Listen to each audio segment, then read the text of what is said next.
Hello tout le monde, j'espère que vous allez bien. Je voulais faire une vidéo donc comme prévu pour parler des maisons astrologiques, hein, parce que l'astrologie c'est pas seulement les signes, enfin surtout quand on s'intéresse à des thèmes, au thème astral. Donc là je vais parler uniquement de la maison 1. La maison 1 c'est la maison de votre ascendant directement, donc elle est importante et c'est bien de savoir dans quel signe elle est.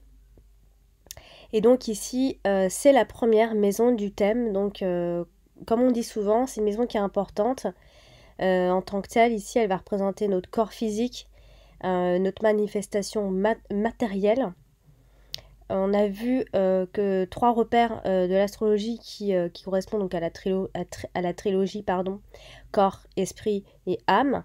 Donc le premier repère, celui des maisons astrologiques, va se rapporter à l'expérience physique et matérielle du corps de l'incarnation. Donc il est donc logique que pour commencer notre expérience dans le monde matériel, la première maison astrologique, celle qui ouvre le thème sur le plan de cette expérience physique et matérielle, soit celle du corps physique. Donc on appelle aussi cette maison la maison de la personnalité, hein. On pourra penser que l'on fait là un grand écart entre corps et personnalité, mais en fait non. La personnalité est bien une autre variation plus subtile que ça. Donc la personnalité nous fait entrer dans le monde de la matière, la personnalité que l'on ouvre dans l'ascendant, que l'on trouve dans l'ascendant, dans la maison 1. C'est la personnalité. Donc ici, la maison 1, surtout, ce qu'elle veut dire, c'est pas vraiment un domaine, parce que souvent les maisons sont des domaines. Et là, c'est vraiment directement, il s'agit surtout d'une apparence que l'on va adopter, qu'on choisit, qu'on cultive, à travers, au travers, ici, comment je peux dire ça? Enfin, c'est plutôt au travers de laquelle nous nous présentons aux autres. Nous échangeons avec eux. Nous mettons en avant nos qualités qui nous donnent un impact immédiat sur le monde physique. Donc, comme pour chaque maison astrologique, la signification de la maison 1 est reliée à un ressenti intérieur et à des éléments ou des événements extérieurs à nous-mêmes. Donc le ressenti intérieur dans la maison 1, maison de l'ascendant, est celui de la manière dont on habite notre corps et notre personnalité. Si par exemple vous êtes un bélier ascendant scorpion, aux yeux des autres, dans un premier abord, on ne vous verra pas vraiment comme un bélier. On verra votre côté scorpion. Donc vous pouvez plutôt avoir un côté mystérieux, plutôt que le côté du bélier qui est énergique, etc. Donc le scorpion est plus secret. Donc voilà, en fait, on va d'abord voir ce côté-là. Et ensuite, quand on vous connaîtra, on verra aussi le côté bélier ou encore un autre signe. Donc du coup, le ressenti intérieur dans la maison 1, comme je disais, hein, alors c'est ici mal à l'aise ou très à l'aise dans notre corps.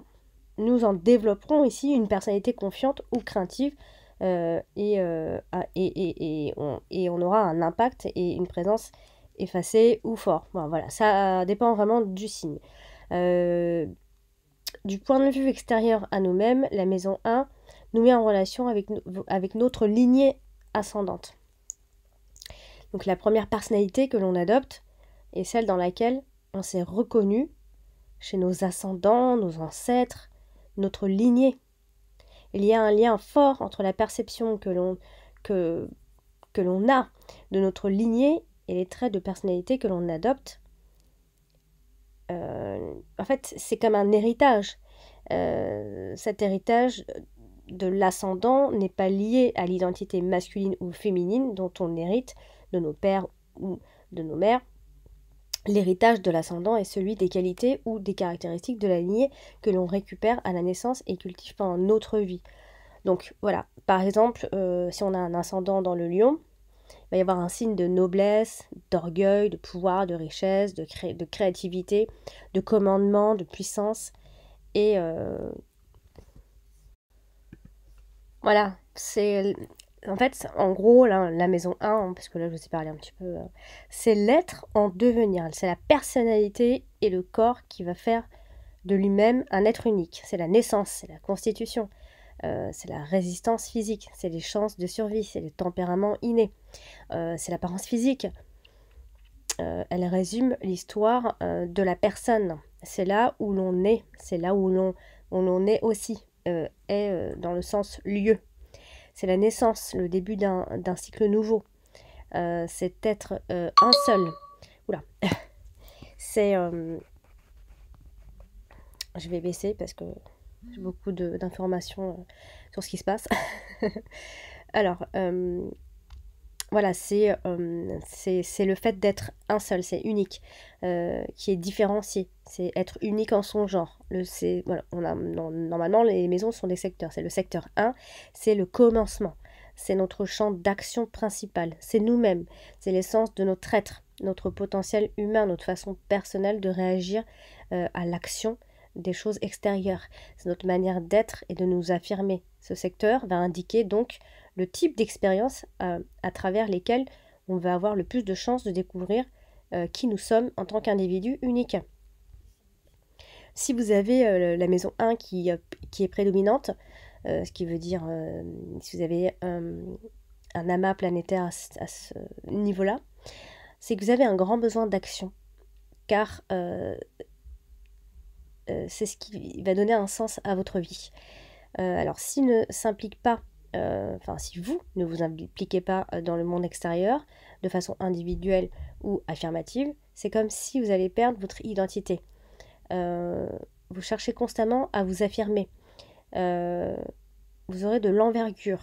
Vous aurez un fort ascendant sur les autres aussi. Mais ça peut aussi... vous pourriez vous préoccuper beaucoup de vous-même, de façon un peu narcissique, parce que la maison 1, hein, c'est la maison de soi, c'est l'ego.